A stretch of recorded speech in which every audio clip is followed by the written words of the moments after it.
Welcome to a new special episode of the Superpowered Fancast. This is our Rogue One edition.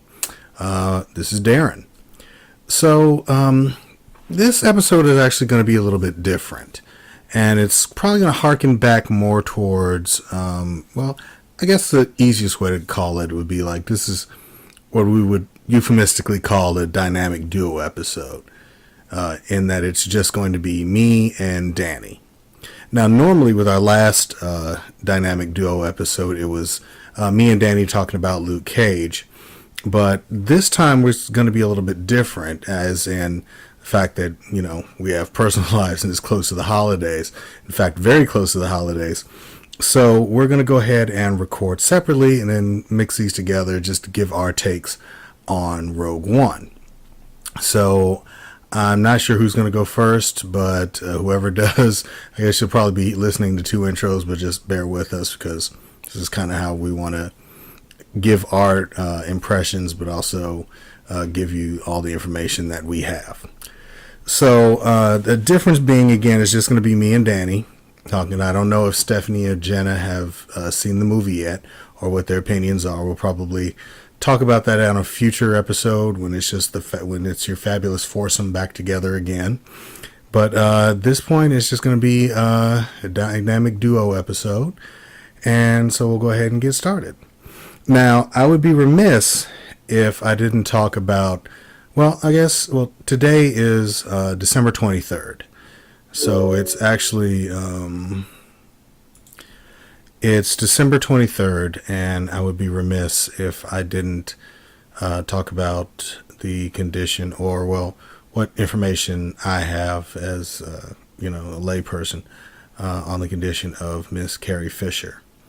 Now, since we are definitely talking about a Star Wars movie, we cannot not talk about one of the icons of that film series and iconic movie role of Leia Organa, and that being Carrie Fisher. So earlier today, again, if you're just listening to this, it's the 23rd, Carrie Fisher reportedly had a heart attack on a flight back from England to Los Angeles. She was taken to UCLA Medical Center, where she was in critical condition. As of this point, information that I have, and again, it's just the same information anyone else could get, is stating that she's in stable condition, and I'm hoping and praying, fingers crossed, legs crossed, calling upon the Force to keep her safe. Now, the reason why I do that is because, I love Carrie Fisher, even as an actress, even outside of Star Wars. Like, if you've ever seen Soap Dish, like, she was amazing in that. And one of my favorite performances of hers is When Harry Met Sally, and also The Blues Brothers. If you've ever seen those movies, like, her performances are amazing. But she's also an incredible writer. The reason why I bring it up is because not only did she write novels like Postcards from the Edge and Wishful Drinking, which actually has like a nonfiction story that actually there's a I think it's an HBO special you can see that has on it. It's hilarious, and I definitely recommend it. But her latest book, which has been getting a lot of press because she talks about her affair with Harrison Ford, is The Princess Diarist, which came out this year. And the reason why I'm talking about it is because I do actually have a copy and am reading it. And it is actually very interesting. I mean, it's the diary she wrote during the production of episode 4. So these are the musings of a 19-year-old woman as she's kind of thrust into what I'm sure she didn't know at the time was going to be this life and career changing role, this iconic role that she was stepping into. So I would definitely recommend picking it up. It's a really good, really funny read, and I would definitely recommend reading it. And again, my prayers and thoughts to her and her family, and Godspeed, Miss Carrie. Be well. We need you, and not just for more movies, but 2016's taken way too much, and it's kind of I think it kind of owes us one. Anyway, so what we're going to do is we're going to talk about, and separately we're going to talk about our impressions of Rogue One, the Star Wars story. And one of the things I actually really like about it is the fact that it basically just said, like, even though everything else says Rogue One, a Star Wars story, if you watch the movie, it basically just says Rogue One. Now, one of the things that people are talking about is there's no opening crawl. Now, my opinion on it is, didn't need it, didn't miss it. The saga films are absolutely fine with having an opening crawl. I think they need it. Overall, this is the story of Skywalkers from start to finish. All the rest of the films around there are ways to and means of expanding on the vast universe that George Lucas created. So they don't need a crawl. At this point, if the fact that there's nothing about the fact that this happens before A New Hope means you don't need a crawl. I mean, all it's going to do is give you the same information you would get if you watch A New Hope. This isn't a saga film, and I think that's one of the things that really works about it. That's why I really enjoyed this movie. Like, I took my 10-year-old son to see it, and we are like, Star Wars is our thing. Like, I have another son and my wife, and we all go see movies together, but Star Wars is something that is uniquely about me and my oldest son. So we sat down and watched it, and it was a long weekend. We had done a whole lot, but we really needed to go see Rogue One opening weekend, and he were not disappointed. So I'm not going to go through the plot. I'm not going to talk too much. But there are going to be a lot of spoilers in this. So just to let you know right now. So if you have not seen Rogue One, and the reason why I'm recording it now is because this is like the second weekend it's going to be out. So I don't know what the box office is going to be, but if you haven't seen Rogue One, turn this off. Go see it.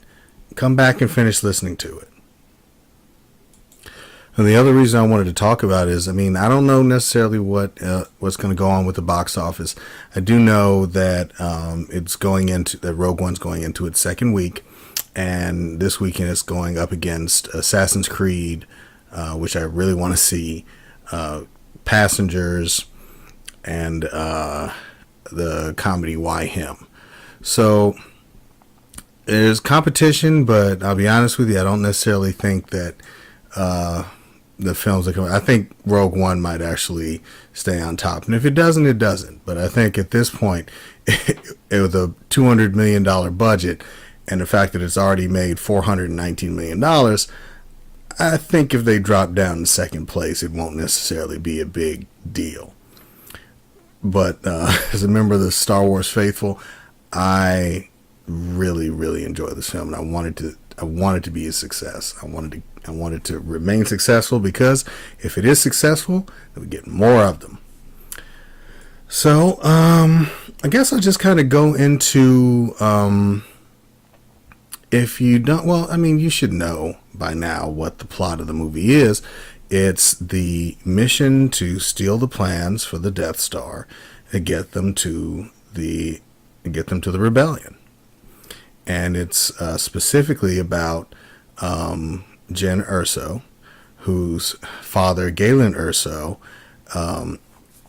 is the weapons designer, and apparently uses what are called Kyber crystals, which are the crystals that power Jedi's lightsabers, to power the weapon on the Death Star, which is, an interesting plot point. But it is really interesting once you see it. So, I mean, it starts off with Erso hiding his family on a planet and being discovered by Orson Krennic, who is really it was a really good character. I think if they're adding a new villain to the mix, I think Krennic does so well. So I guess, and again, so I don't go over the plot or go over the whole plot of the film, but there will be plot elements that I put in it. I think I'll just start with what I liked. Now, one of the first things I liked was Krennic. I like the fact that Krennic didn't seem like a cookie cutter villain in so much as it wasn't a question of like, he absolutely believes in what he is doing. He believes that he is the hero, and that is probably what some of the best villains do, is their belief in the fact that they are in fact right. So I actually liked Krennic in this. I liked the cast a lot. Like, I liked Mads Mikkelsen as Galen Erso. Like, I liked the fact that he he wanted peace. He stood up for what he believed, and even ultimately, once he decided to go back to the Empire, it was for a reason. I like the fact that they brought in Saw Gerrera from Clone Wars. Like, I like the fact that that expanded universe has merit, so that you can actually bring in characters or take characters out, and there's actually other characters from like the animated show Rebels that make appearances in Rogue One as well. Like, you actually get Chopper, the little droid, and you get to see the ship, the Ghost, from Rebels. So if you're not watching Rebels, you may actually want to check it out, because you actually get to see some of that stuff, that some of those little Easter eggs that they have planted throughout the film. And I like that too. I like the fact that they put in those Easter eggs for fans. Now, one thing they put in there that could not be an Easter egg, because it's so obvious, was when they reintroduce Tarkin, Grand Moff Tarkin. I know that Peter Cushing has been deceased for a while, but they got permission from his estate to recreate his performance, and they did an amazing job. Just the fact that, like, you get to understand how Tarkin was in charge of the Death Star, especially and you get to see that dynamic between him and Krennic, especially when Krennic did all the work, and it's looking like Tarkin's taking all the credit. So that's an interesting dynamic to see, and I really like the fact that even after they recruit Jen, even after the rebels recruit Jen as an adult, because she was pretty much raised by Saw Gerrera, recruit Jen to try and find her father. I like the fact that the rebels, which we had seen in all of the movies thus far as being the heroes versus the Empire as the villains, you actually got to see that they're that they're willing to do things that wouldn't necessarily be morally correct in order to survive. Like, they actually send Cassian to kill Galen Erso rather than extract him. So that's an interesting dynamic. I mean, you can see that duality in people who, for the sake of their rebellion, have committed what many would consider terrorist acts against the state. So because of that, they are characters who have done things that people might consider to be morally questionable, but yet you still find a way to root for them. So I'd like actually all of the rebels, all the individual rebels that we introduce, and you don't get all of their names at once, because ultimately, again, it's the overall story is not about them, but you do get to care about them once they're introduced.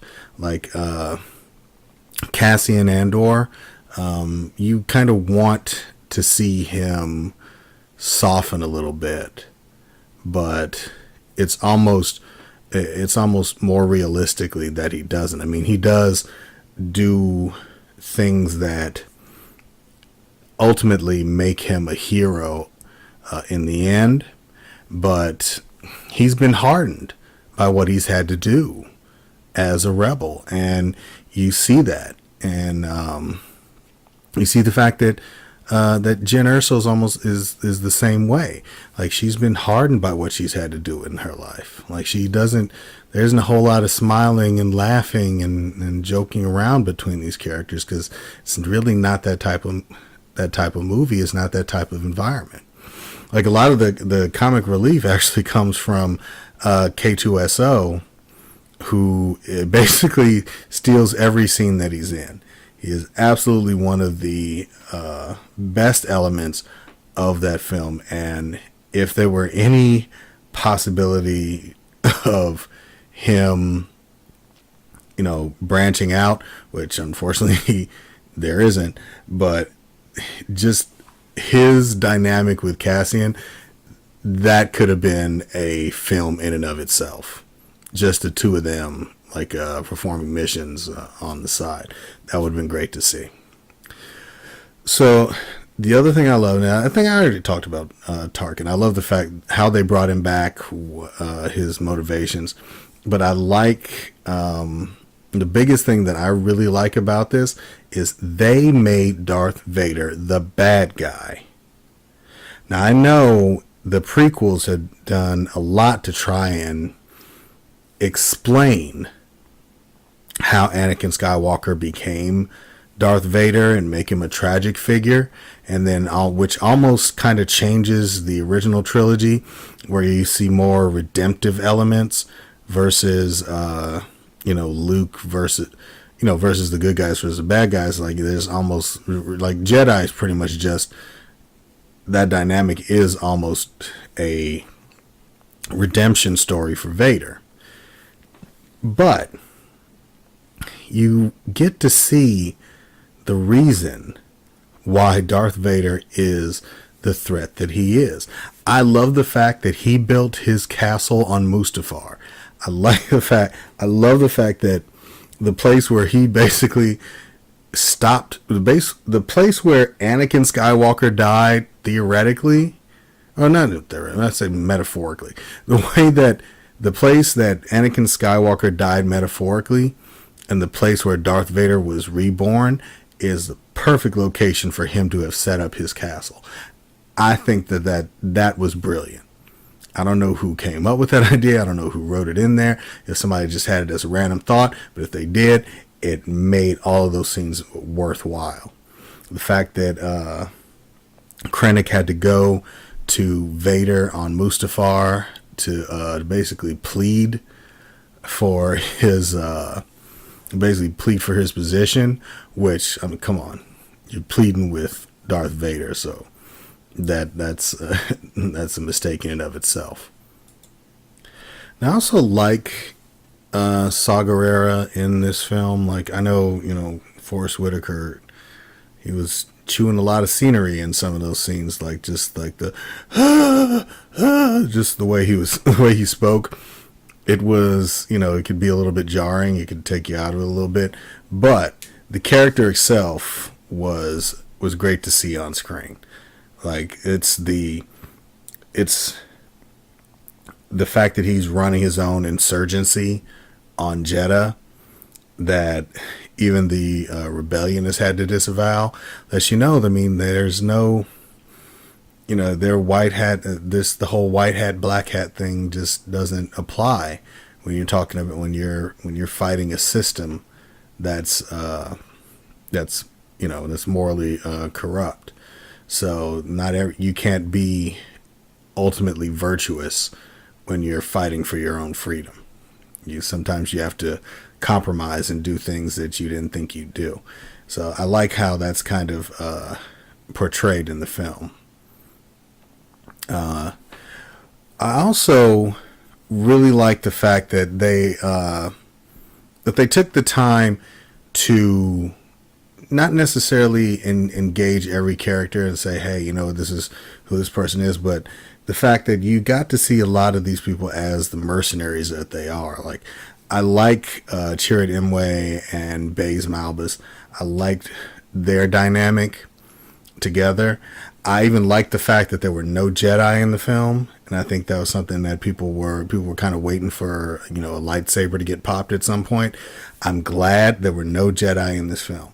I think part of the reason why these rebels at this point are so disillusioned is because with the loss of the Jedi, the whole universe is feeling that lack of hope.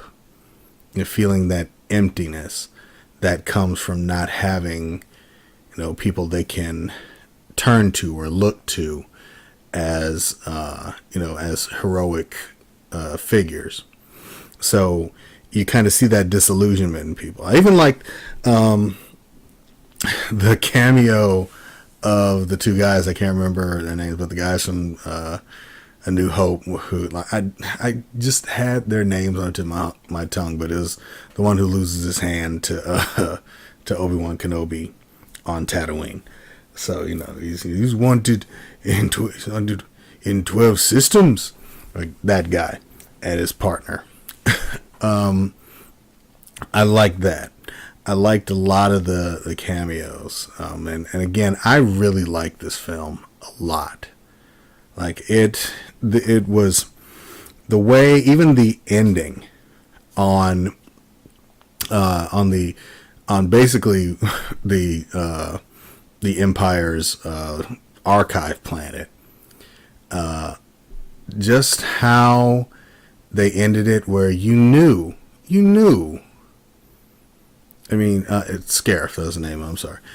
You knew.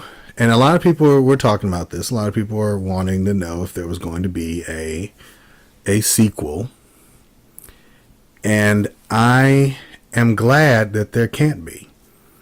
I'm glad that these characters sacrificed themselves for the benefit of their mission.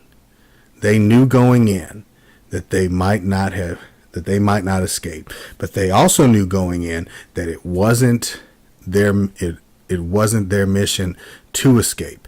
It was to transmit the plans for the Death Star, and that they succeeded in doing. So that last scene, which leads perfectly, and like literally almost looks like an hour before episode 4 begins, where you have like the blockade runner escaping with Princess Leia, who has the plans, about to be pursued by Darth Vader.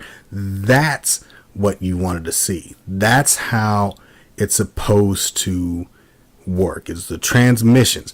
He said, like Darth Vader said it himself, several transmissions were received.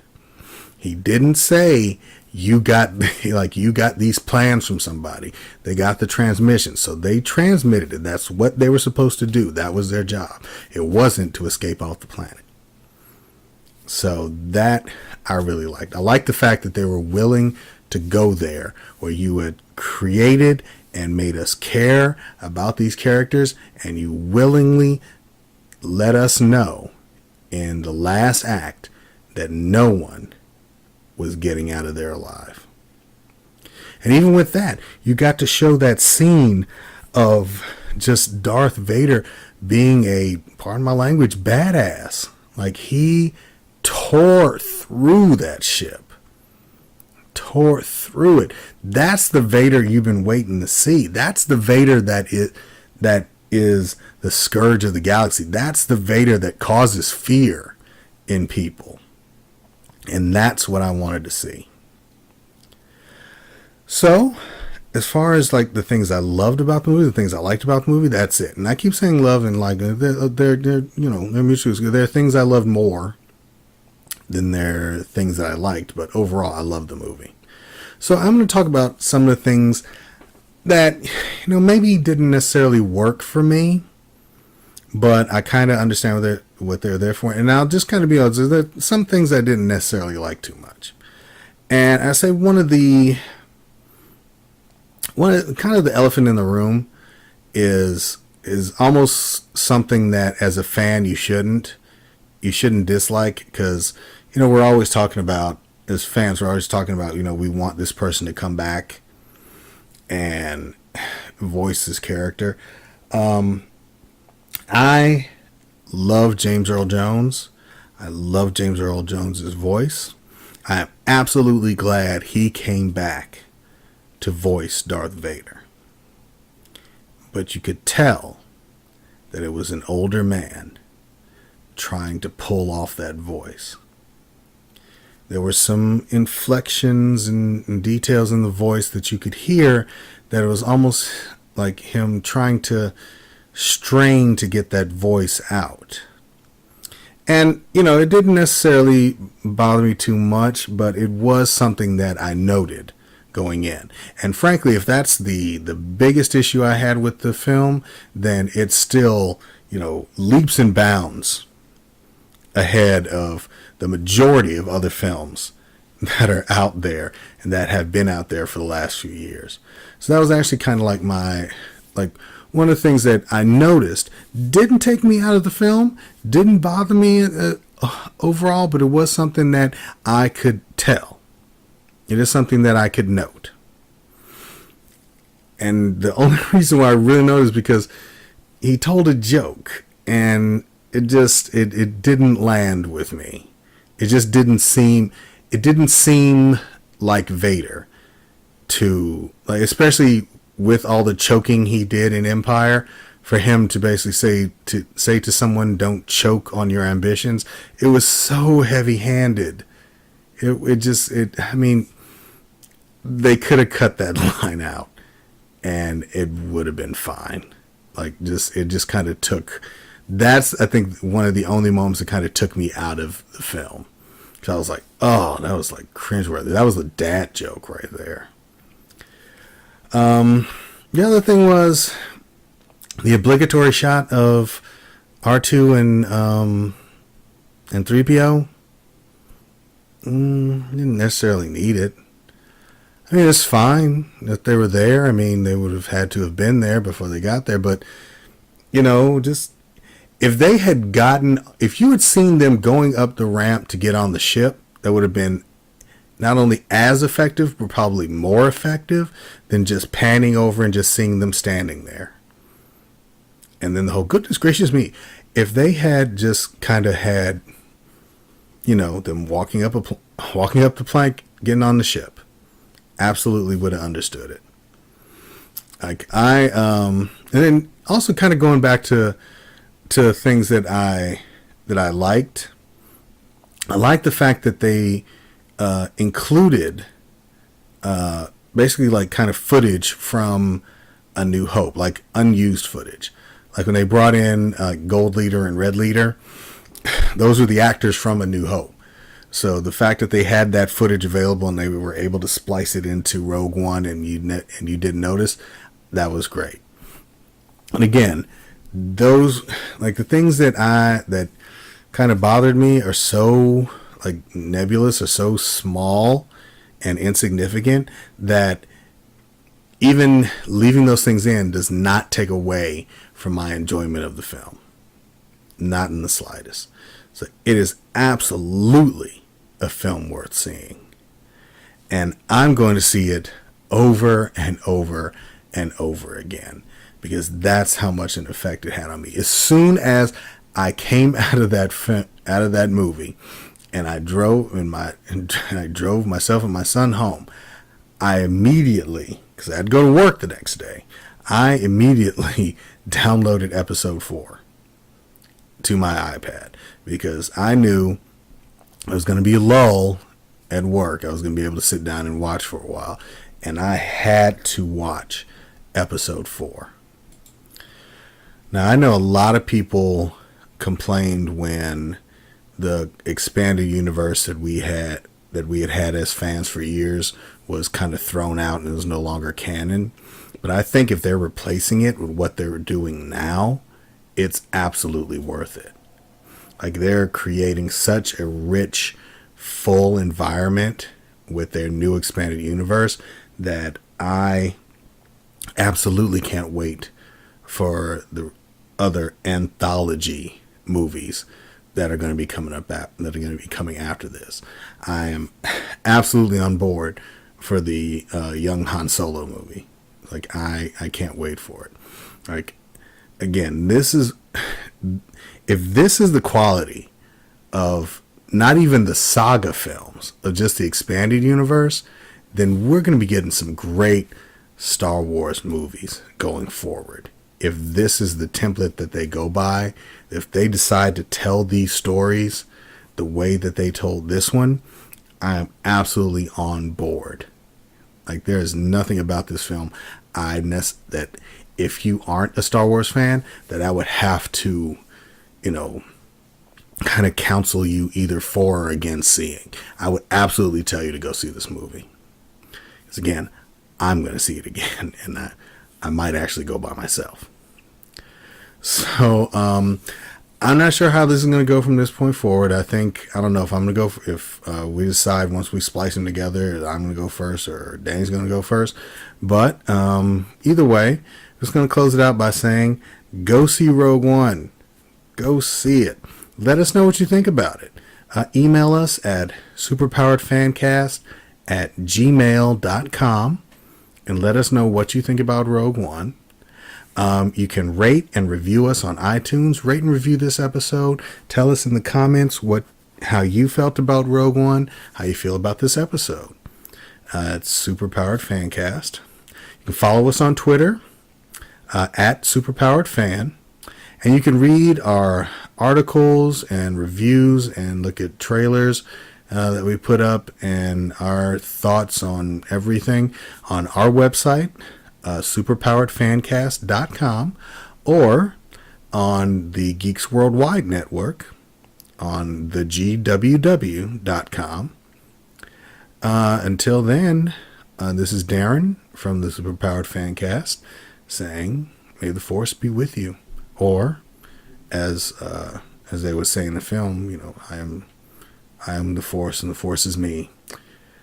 Anyway, I'll see you all next time.